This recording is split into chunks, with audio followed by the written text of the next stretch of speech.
போற்றி துதிப்போம் என் தேவனை புதிய இதயமுடனே. போற்றி துதிப்போம் என் தேவனை புதிய இதயமுடனே. நேற்றும் என்றும் என்றும் மாறா இயேசுவை நான் என்றும் பாடி துதிப்பேன்.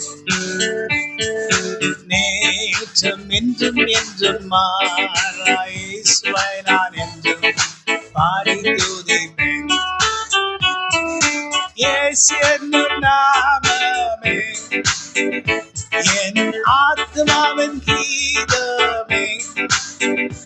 என் நேசரேசுவை நான் என்றும் ஏற்றி மகிழ்ந்திடுவேன். இதுல ஒரு வரி வரும்.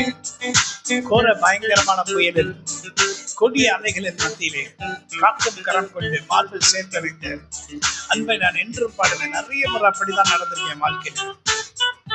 கொடிய பயங்கர புயல் காற்று போல பிரச்சனை வரும். ஆனா அந்த பிரச்சனை எப்படி மறையுதுன்னு தெரியாது. வரும்போது பாத்தீங்கன்னா பயமா இருக்கும். சில ஜனங்களாலும் சில காரியங்களாலும் சில பிரச்சனைகள் எப்படி எழும்புகிறதுன்னு கூட தெரியாது. காக்கும் கரம் கொண்டு மார்பில் சேர்த்து வைத்த அன்பை இன்றும் பாடுவேன். காக்கும் கரம் கொண்டு மார்பில் சேர்த்து வைத்த அன்பை என்றும் பாடுவேன். ஹல்லேலூயா. உங்களுக்கு கூட அப்படி வந்துச்சா? வந்திருக்கா? கவலை வேண்டாம், சொல்லுங்க.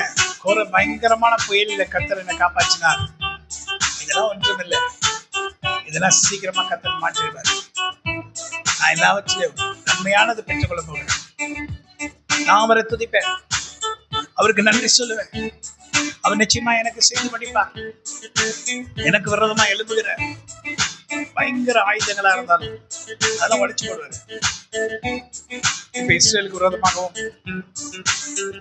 அநேக நாடுகள் எவ்வளவு ஆயுதங்களை பயன்படுத்தினாலும் அவர்கள் உடைய பிரைம் மினிஸ்டர் அவர்களை காப்பாற்றாங்க நினைக்காதீங்க. இல்ல, கர்த்தர் அவர்களை காப்பாற்றுகிறார். கோர பயங்கரமான புயலில் கொடிய அலையின் மத்தியோ காக்கும் கரம் கொண்டு மார்பில் சேர்த்து வைத்த அன்பை என்றும் பாடுவேன். காக்கும் கரம் கொண்டு மார்பில் சேர்த்து வைத்த அன்பை என்றும் பாடுவேன். ஹல்லேலூயா. இயேசு என்னும் நாமமே என் ஆத்மாவின் கீதம். ஆத்மா கூப்பிடுகிறது. யாரை கூப்பிடுகிறது? ஆண்டவர் தான் கூப்பிடுகிறது. அவர் நிச்சயமாய் உனக்கு பதில் அளிப்பார். கூப்பிட்டு பாருங்க. இதுவரைக்கும் கூப்பிடலையா? கூப்பிட்டு பாருங்க. அவர் எப்படி உங்களுக்கு பதில் அளிக்க போகிறார் பாருங்க. ஆமென். God bless you.